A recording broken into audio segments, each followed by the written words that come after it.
Now look at the next one. This is example 5 on page number 144 of your textbook. ठीक है, ये क्या बोलता है वो पहले आप सुन लीजिए. आपको ये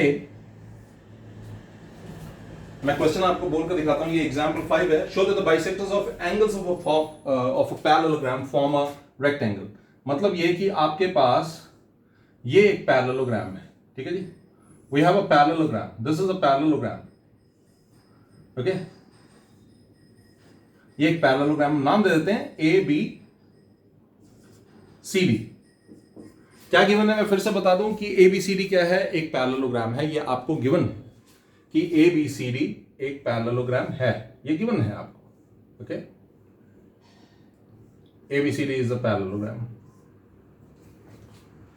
अब एबीसीडी एक पैरेललोग्राम है, ये तो गिवन है, और साथ में आपको बोला जा रहा है show that the bisectors of angles of parallelogram. इसके बाइसेक्टर्स आपने लेने हैं, मतलब इस पूरे एंगल का बाइसेक्टर हो गया ये. ठीक है जी, इस पूरे एंगल का बाइसेक्टर हो गया ये. आप देख लीजिए. ओके ओके, तो ये जो एंगल है इसका बाइसेक्टर हो गया ये, और ये जो एंगल है इसका बाइसेक्टर हो गया, इसका बाइसेक्टर हो गया ये.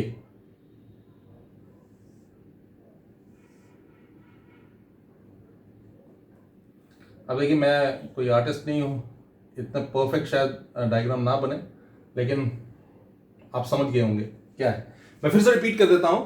आपके पास एक पैरेललोग्राम है एबीसीडी. ये गिवन में आपने लिखना है. क्या लिखना है गिवन में? Given a parallelogram ABCD. Bisector of angle A and angle B intersect each other at X. Okay, bisector of angle C and angle D intersect each other at Y. ठीक है, एक और चीज यहां पर आप ऐड कर लीजिए, और वो क्या है? A X and D Y intersect each other at P, and bx and cy intersect each other at q. And now what to prove? You have to prove that, आपको प्रूव करना है that pxqy is a rectangle. ये आपको prove करना है that pxqy is a rectangle. आप prove कर दीजिए कि pxqy एक रेक्टेंगल है. बड़ा सिंपल सा क्वेश्चन है, लेकिन क्योंकि थोड़ा सा लेंथी है आपको थोड़ा सा कॉम्प्लिकेटेड लगेगा, लेकिन बोरिंग बिल्कुल नहीं है. ठीक है जी, तो शुरू करते हैं. आपको बताया गया है, प्रूफ देखिए, एबीसीडी इज अ पैरेललोग्राम. ये हम प्रूफ कर रहे हैं, तो एबीसीडी इज अ पैरेललोग्राम. अगर एबीसीडी एक पैरेललोग्राम है तो आपको पता है angle A plus angle D तो 180 डिग्री बनता है ना.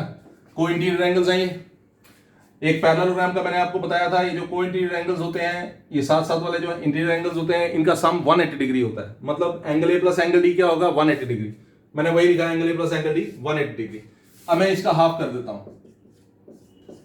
Half of angle A plus half of angle D is equal to half of 180. So what is this? Half of angle A बनता है एंगल 1, क्योंकि ये बाइसेक्टर है, तो एंगल डी को बाइसेक्ट करेंगे, तो मैं एंगल 1 ले रहा हूं इसको, और इसको मैं ले रहा हूं angle 2. Okay, angle 1 plus angle 2 is equal to 90 degree. क्या आ गया? Angle 1 angle 2, angle 1 plus angle 2 90 degree. अब मैं दोनों साइड्स को 180 से सब्ट्रैक्ट करता हूं. 180 minus angle 1 plus angle 2 is equal to 180 minus 90 degree. What is that? आप सोचिए, इस ट्राइंगल में 180 माइनस 1 प्लस 2 क्या होगा? मेरे ख्याल में ये वाला एंगल, मैं इसको नाम दे देता हूं 3. ठीक है जी, तो 180 माइनस 1 प्लस 2 हो गया angle 3 is equal to 180 minus 90, that is 90 degree. आपका एंगल 3 आ गया 90 डिग्री. ये है एंगल 3. अब angle 3 is equal to angle 4.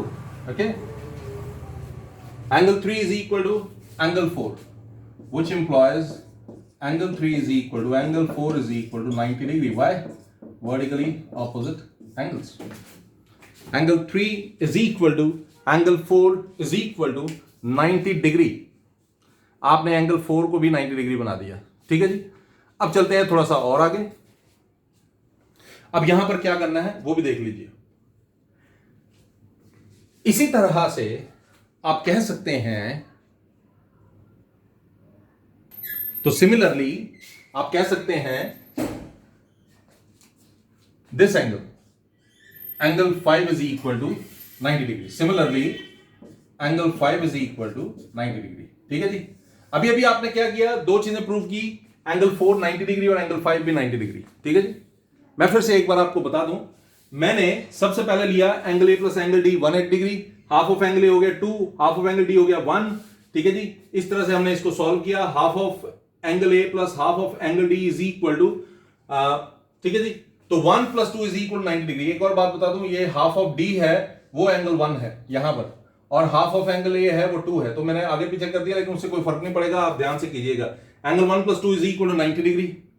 दोनों साइड्स को 180 से सब्ट्रैक्ट किया, 180 minus 1 plus 2 is equal to 180 minus 90।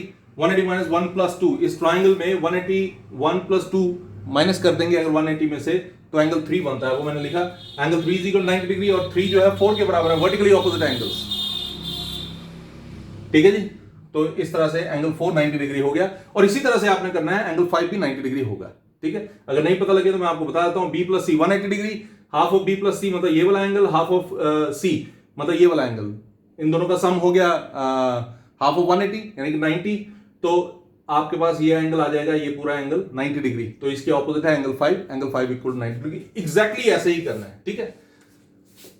ये तो एक बात होगी कि आपने दो एंगल्स निकाल दिए, एक आपने निकाला angle 4 is equal to angle 5 is equal to 90 degree, ये आप निकाल चुके हैं। ठीक है जी।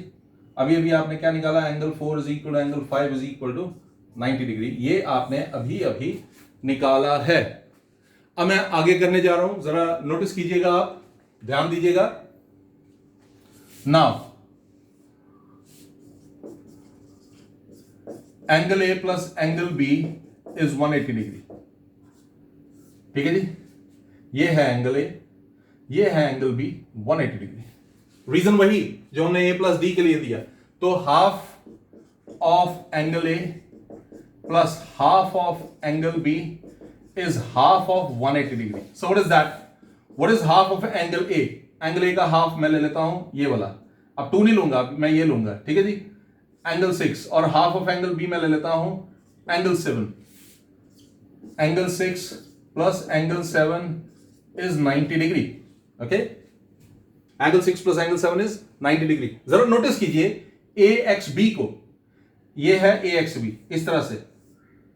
ठीक है जी। ए एक्स बी, एंगल 6 और एंगल 7 का सम है 90 डिग्री। एंगल 6 प्लस एंगल 7 आया 90 डिग्री। अब मैं दोनों साइड्स को, जैसे यहां पर 180 से सब्ट्रैक्ट किया था, यहां पर भी 180 से सब्ट्रैक्ट करने जा रहा हूं।